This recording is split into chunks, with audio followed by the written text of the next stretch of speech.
नमस्कार, मैं जनता शिवम गौतम। जिस तरीके से अर्नब गोस्वामी और उसके चैनल रिपब्लिक टीवी को निशाना बनाने की कोशिश की जा रही है, पहले मुंबई पुलिस इसमें लगी हुई थी, महाराष्ट्र सरकार इसमें लगी हुई थी, कांग्रेस, एनसीपी और उद्धव सेना लगी हुई थी। लेकिन अब जिस तरीके से इसमें दूसरे लोगों को भी डरा धमका कर रिपब्लिक टीवी के खिलाफ केस कराए जा रहे हैं, उसी कड़ी में हंसा रिसर्च जिसकी रिपोर्ट का हवाला देकर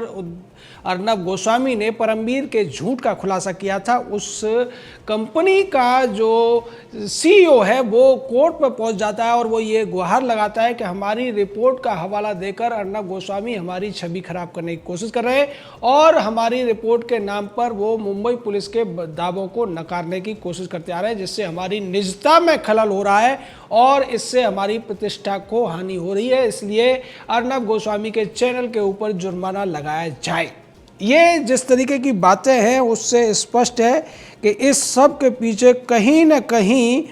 प्रवीण निजारा ने जो कि सीईओ है कंपनी के, ये जो रिपोर्ट लिखाई है या जो केस किया है उसके पीछे परमवीर सिंह का दिमाग है, महाराष्ट्र सरकार का दिमाग है, उद्धव सेना और एनसीपी कांग्रेस का दिमाग है। यही वजह है कि जिस व्यक्ति को पहले ये स्पष्टीकरण देने के लिए सामने आना चाहिए था, वो स्पष्टीकरण के बजाय अपने एक दस्तावेज को इस्तेमाल करने पर आपत्ति जता रहा है। लेकिन कोर्ट ने आज इस पूरे मामले को सुना और स्पष्ट कर दिया कि इसमें कुछ भी गलत नहीं है। अगर कोई मीडिया चैनल अपने बचाव में किसी सार्वजनिक वस्तु का इस्तेमाल कर रहा है, सार्वजनिक वक्तव्य का इस्तेमाल कर रहा है, चूंकि जो हंसा रिसर्च की रिपोर्ट है वो पहले ही सार्वजनिक हो चुकी है और उसको तमाम वेबसाइट ने भी कोट किया है, तमाम सोशल मीडिया प्लेटफॉर्म ने भी कोट किया है और कई चैनलों ने भी कोट किया है, तो इस आधार पर क्या केवल अकेले रिपब्लिक द्वारा इसके इस्तेमाल करने से उस कंपनी की छवि को नुकसान पहुंचेगा? ऐसा नहीं है। ये किसी भी तरीके से अवैध नहीं है, क्योंकि कोई भी व्यक्ति अपने बचाव में तमाम तरीके के सबूतों को सामने रखता है, तमाम बातों को सामने रखता है। और चूंकि ये पूरा का पूरा टीआरपी का मामला ही हंसा की रिपोर्ट से संबंधित है, हंसा के ही एक पूर्व कर्मचारी द्वारा ये सब किया गया है, इसलिए उसकी रिपोर्ट को अर्नब गोस्वामी का चैनल और अर्नब गोस्वामी इस्तेमाल कर सकते हैं। ये बहुत बड़ा झटका है हंसा रिसर्च के लिए। वास्तव में हंसा को इससे कोई लेना देना नहीं था, लेकिन हंसा के बहाने परमवीर सिंह जिस तरीके से इस मुद्दे को इस्तेमाल कर रहा था, और यही वजह थी कि हंसा की रिपोर्ट कहां से मिली या वो रिपोर्ट कहां से मिली जिसमें कि डिटेल थी कि इंडिया टुडे ग्रुप का नाम है। ये बात का दबाव बार बार परमवीर और उसकी पुलिस डाल रही थी, चाहे निरंजन स्वामी हो जो कि सीईओ है इसके अर्नब गोस्वामी के चैनल के, या दूसरे खानचंदानी जैसे लोग हैं, इन सभी के ऊपर, अभिषेक कपूर के ऊपर और प्रदीप भंडारी के ऊपर ये दबाव डाला गया था कि वो अपने सोर्स बताएं कि कहां से इन लोगों को मुंबई पुलिस के राज खोलने वाली वो जानकारी मिली है। यानी यहां पर परमवीर सिंह बदले की कार्रवाई करने के लिए इन लोगों को धमकाता हुआ नजर आ रहा था और 8-8 घंटे 17-17 घंटे पूछताछ के बहाने इन लोगों को जिस तरीके से थाने में रोका गया, वो अपने आप में एक बहुत बड़े शर्मनाक कहानी को बयान करता है। और ऐसा लगता है कि अब आने वाले दिनों में जब इस पूरे प्रकरण पर कोई रिपोर्ट तैयार की जाएगी, कोई डॉक्यूमेंट्री बनेगी और हो सकता है फिल्म भी बन जाए, तो इस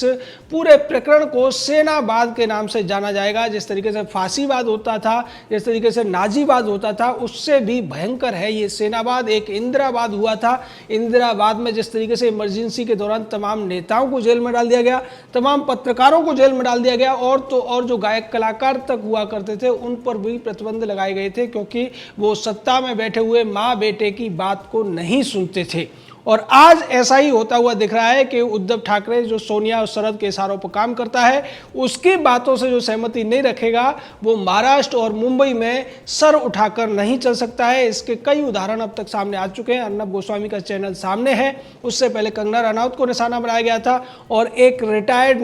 नेवल ऑफिसर को जिस तरीके से पीटा गया था सरेआम, और उसको पीटे जाने के बाद में उस पर सफाई दी थी उद्धव ठाकरे की पत्नी रश्मि ठाकरे ने और संजय राउत ने, और ये कहा था कि अगर कोई इस तरीके से लोगों को भड़काने का प्रयास करेगा तो संताप में आकर लोग उसको पीट देंगे। इसमें कोई बड़ी बात नहीं है। यानी कि शिवसेना अपने इन जो कुत्सित कर्म हैं उनका बचाव करते में भी बिल्कुल नहीं शर्मा रही है और वो हर वो हथकंडा अपना रही है जिससे भय का माहौल बनाया जा सके, खासकर मीडिया में, क्योंकि मीडिया के माध्यम से ही शिवसेना, कांग्रेस और एनसीपी की ये काले कारनामे जनता के सामने जा रहे हैं, उनकी पोल खुल रही है। उन्हें ऐसा लगता है कि अगर इस तरीके से ये कारनामे बाहर नहीं गए होते तो अब तक सुशांत सिंह राजपूत का मामला भी दब गया होता, अब तक दिशा सालियान का मामला भी दब गया होता और न एनसीबी ड्रग्स मामले में जांच करती और ना ही ये टीआरपी के मामले में अर्नब गोस्वामी का चैनल बच पाता। यहाँ जो एक बड़ा नेक्सस चल रहा है, इसमें एक तरफ राजनेता हैं, राजनीतिक पार्टियां हैं,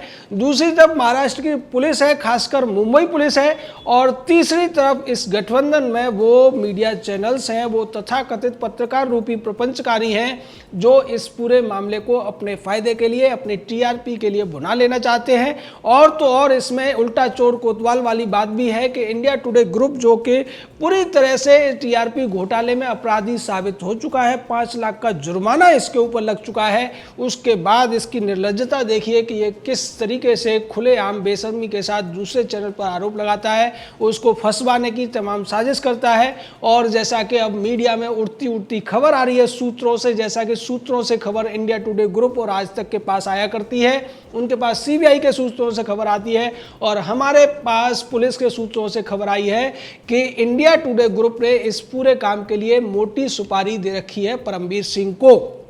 अगर ऐसा नहीं होता तो निश्चित तौर पर एक पुलिस कमिश्नर लेवल का व्यक्ति जो कि आईपीएस होता है, वो इस तरीके से एक एफआईआर में जो कुछ लिखा हुआ है उसके उलट प्रेस कॉन्फ्रेंस नहीं करता और उस एफआईआर में जो अपराधी है, जो उस एफआईआर में नामित है, जिसके ऊपर अपराध साबित होने की बात की जा रही है, उस व्यक्ति के बजाय उसके दुश्मन नंबर 1 को निशाना नहीं बनाता, जैसा कि करने की कोशिश अर्नब गोस्वामी और उसके चैनल और उसकी मीडिया कंपनी के खिलाफ की जा रही है। इस सब के पीछे वजह यह है कि अर्नब गोस्वामी के चैनल रिपब्लिक भारत और रिपब्लिक टीवी ने जिस तरीके से इंडिया टुडे ग्रुप की टीआरपी का सत्यानाश कर दिया है, उनको पूरी तरीके से जनता की नजरों में एक्सपोज कर दिया है, उनके नेक्सस को दिखा दिया है अपराधियों के साथ में। उसके बाद ये लोग पूरी तरीके से बदला लेने के लिए तुले पड़े हैं, लेकिन इस सब में वो लोग भी इनका साथ देते हुए नजर आ रहे हैं जो अब तक इंडिया टुडे ग्रुप के प्रतिद्वंदी समझे जाते थे। इंडिया टुडे ग्रुप और आज तक के प्रतिद्वंदी होते थे वो लोग, आज वो भी इनके झंडे के नीचे खड़े होते हुए अपराधियों का साथ देते नजर आ रहे हैं। जिस तरीके से रिया चक्रवर्ती को बचाने के लिए सबसे पहले आज तक सामने आता है और उसके बाद एनडीटीवी से लेकर तमाम दूसरे चैनल भी उसकी हाँ में हाँ मिलाते हुए अपराधियों को बचाने की कोशिश करते हैं। और बाद में जब टीआरपी का मामला उछलता है, परमबीर सिंह एक झूठी प्रेस कॉन्फ्रेंस करता है, तो आज तक और टाइम्स नाउ जैसे जो चैनल है वो उसको लाइव दिखाते हैं और उसके बाद तमाम लोग अपने अपने विशेषज्ञता दिखाना शुरू कर देते हैं, बताना शुरू कर देते हैं कि किस तरीके से ये सब हुआ। लेकिन इस मामले में मोड़ तब आ गया जब हंसा की इस रिपोर्ट का ही इस्तेमाल हुआ परमबीर सिंह के झूठ का खुलासा करने के लिए। और यही वजह है कि परमबीर सिंह ने हंसा का जो प्रवीण निजारा नाम का सीईओ है उसको बंद कमरे में हड़काया, उसको धमकाया और ये कहा कि वो अब रिपब्लिक टीवी के ऊपर केस करे कि उसने इनकी रिपोर्ट को क्यों इस्तेमाल किया। लेकिन कोर्ट ने स्पष्ट कर दिया है कि कोई भी व्यक्ति अपने बचाव में इस तरीके की चीज़ों का इस्तेमाल करता है तो ये एक नेचुरल चीज़ है, ये एक उसका मौलिक अधिकार है अपना बचाव करने का, और किसी भी व्यक्ति को अपने बचाव में, अपने पक्ष में दलीलें देने का भी अधिकार है, जो कि रिपब्लिक टीवी और अर्नब गोस्वामी करते हुए दिखाई दे रहे हैं। लेकिन इस सब के बीच में जिस तरीके से पूरा का पूरा मामला अब खुलकर आया है, देश में जो इंटॉलरेंस की बात करते थे, जो अभिव्यक्ति की आज़ादी की बात करते थे, जो संवैधानिक अधिकारों की बात करते थे, जो मानवाधिकारों की बात करते थे, वो पिछले 3 महीनों से इन सब से चुप्पी साधे हुए बैठे हैं, इन सब से उदासीन होकर बैठे हैं, क्योंकि उन्हें पता है कि अगर वो मानवाधिकारों की बात करेंगे तो कंगना रनौत की बात करनी पड़ेगी, अगर वो अभिव्यक्ति की आज़ादी की बात करेंगे तो अर्नब गोस्वामी की बात करनी पड़ेगी, और अगर वो इंटॉलरेंस की बात करेंगे तो फिर पूरी मुंबई में जो कुछ हो रहा है उस सब की बात करनी पड़ेगी। इसीलिए ये सब के सब बड़ी गिनती गैंग वाले लोग हों या अवार्ड वापसी गैंग वाले लोग हों या दूसरे इसी तरीके के बल बोले जो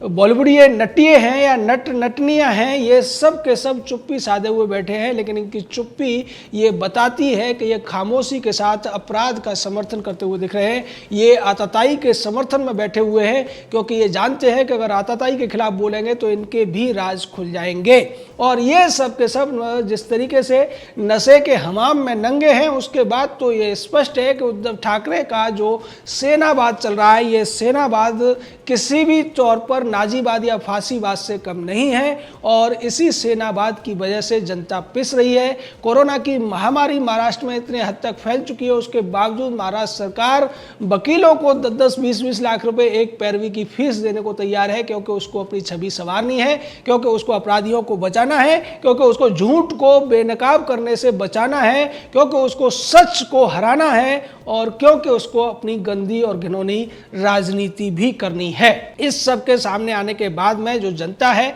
वो भी चुप नहीं है। जनता अपना विरोध प्रदर्शन कर रही है। जनता जिस तरीके से आज रिपब्लिक टीवी के साथ खड़ी हुई है, जिस तरीके से परमवीर सिंह आज जनता की नजरों में सबसे बड़ा विलेन बन के सामने आया है, जिस तरीके से शरद पवार हो या परमवीर हो, उद्धव ठाकरे, सोनिया हो, ये सब के सब अपना मुंह छुपाते फिर रहे हैं। और इसका नजारा आज तब देखने को मिला जब शरद पवार से इस पूरे वाकये पर सवाल पूछने की कोशिश की गई, तो शरद पवार अपना मुंह छुपाकर भागते हुए नजर आए। उसी तरीके से जैसे कल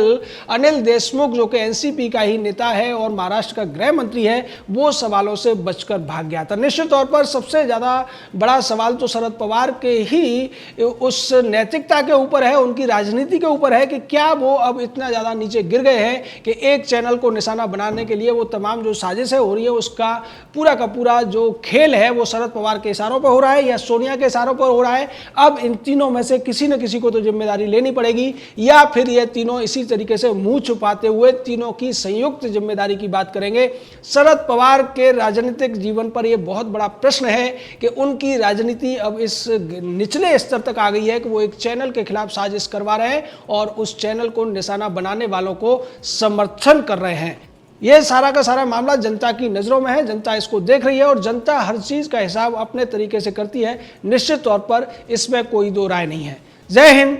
जय भारत।